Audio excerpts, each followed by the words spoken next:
দেখো আজকে কিন্তু বানাবো হচ্ছে ছানার জিলাপি। তো তার জন্য দেখো নিয়েছি আমি হচ্ছে 300 গ্রাম ছানা। তো এখন হচ্ছে দিব এর মধ্যে ময়দা দিয়ে সুন্দর করে মাখবো। চলো ময়দা দিই।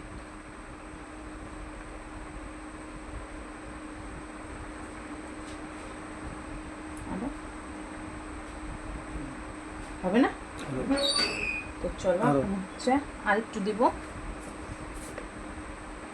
তো ছানার মধ্যে আমি হচ্ছে ময়দা দিয়ে সুন্দর করে মাখবো। চলো এটা এখন সুন্দর করে মেখে নিই। এটা যত মাখবো তত কিন্তু ভালো হবে। ছানা আর ময়দা দেখো কি সুন্দরভাবে মেখে নিয়েছি, দেখো কি সুন্দর হয়েছে। চলো এখন আমি মাঝখানে একটা হচ্ছে গর্ত করবো। দেখো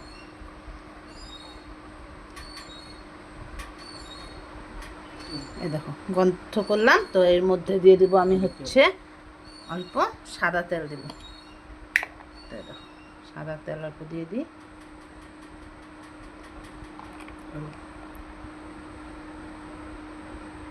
দিয়ে দিলাম সাদা তেল। চলো দিয়ে দেবো এখন হচ্ছে একটু খাবার সোডা। চলো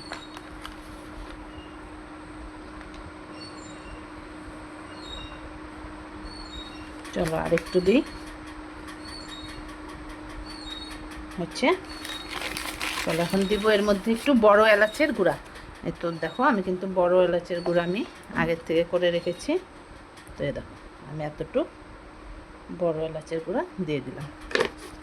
চলো এখন এটা সব একসাথে মেশাবো। দেখো এগুলো আমি সব একসাথে মিশিয়ে নিচ্ছি।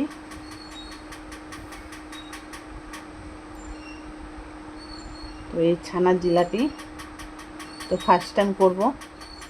চলো এখন এটা ময়দার সাথে সুন্দরভাবে মাখবো। যখন তোমরা ছানাটা মাখবে এই যে এইভাবে করে মাখবে, একদম এইভাবে করে মাখবে।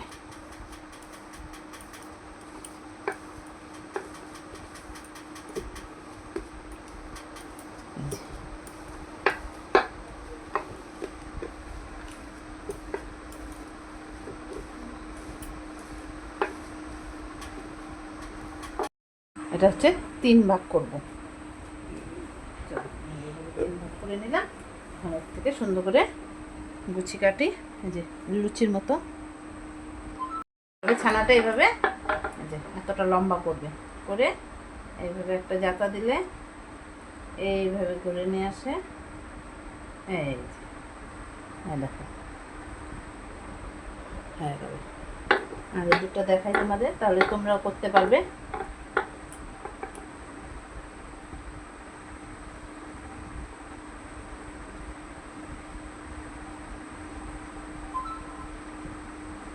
দেখো এটা ভেঙে গেল।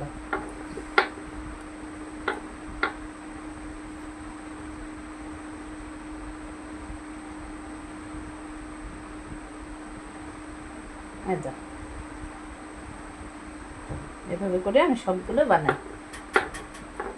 এভাবে লম্বা করবে, লম্বা করে এই যে এই দিকটাকে মুড়ে দিয়ে এইভাবে এইভাবে গোল করে নিয়ে এসে এইভাবে লাগাবে। হয়ে গেল। তো দেখো আমি সবগুলো কিন্তু ছানার জিলাপি তৈরি করে নিলাম। এদিকে দেখো, এদিকে হচ্ছে আমি চিনির রস করে নিলাম। এখন এগুলা চলো ভাজা করব, ব্যাস রসে চুবাবো, হয়ে যাবে ছানার জিলাপি। কেমন হয়েছে বলবে কিন্তু।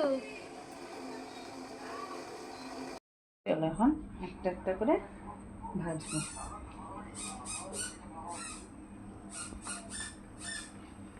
অনেকগুলো একবারে দিব না, অল্প অল্প ভাজবো।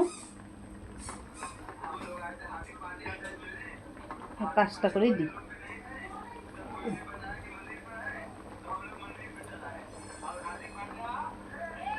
হচ্ছে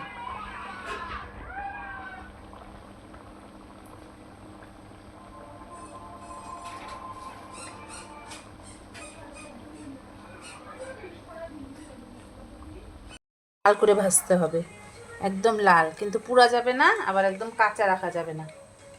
তো হচ্ছে একদম লাল করে ভাজা করে তারপর হচ্ছে চিনির রসে। তাহলে দেখো আরও ভাজা করতেছি, অল্প অল্প করে ভাজবো, একবারে বেশি দিব না, তাহলে একটার সাথে একটা লাগবে আর ভাঙবে। তো দেখো এমন লাল করে ভাজবে, এই যে পুরাও যাবে না আর হচ্ছে একদম সাদা রাখলে ভালো লাগবে না, একদম লাল। দেখো সুন্দর করে ভাজা করে নিয়েছি। চলো এখন একদম তেলের থেকে এইভাবে ছাঁকবো, তেল যাতে না থাকে, তেল থাকলে কিন্তু ভালো লাগবে না। তেল নেই, চলো এই যে এইভাবে দিয়ে দেবো রসে। চলো এগুলো ছেঁকে নিই।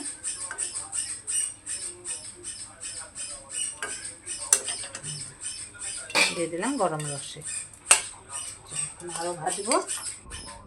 চলো এই যে দেখো কড়াইতে দিয়ে দিই আরও, এইভাবে করে কিন্তু আমি সবগুলো ভাজবো আর রসে দিব। আমার সবগুলো মানে ভাজা করে দেখো রসে সব দিয়ে দিয়েছি। দেখো আগেরটা কত বড় হয়ে গেছে প্রথমেরটা। এখন হচ্ছে এটা আমি 15 মিনিটের জন্য ঢাকা দিয়ে রাখবো, ব্যাস 15 মিনিট পর ঢাকার থেকে তুলবো। সব রস খেয়ে একদম মধু মধু হয়ে থাকবে, মধু। জিলাপি তৈরি। চলো এখন 15 মিনিট পরে ঢাকা খুলে দেখি কেমন হয়েছে। ও দেখো কি সুন্দর হয়েছে, তো দেখো কেমন হয়েছে।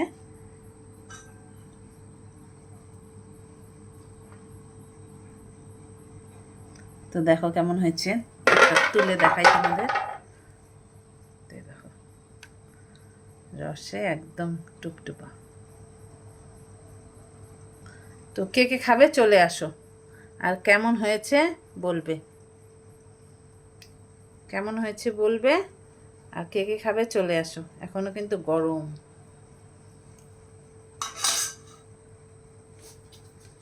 তো আমার ছানার জিলাপি রেডি।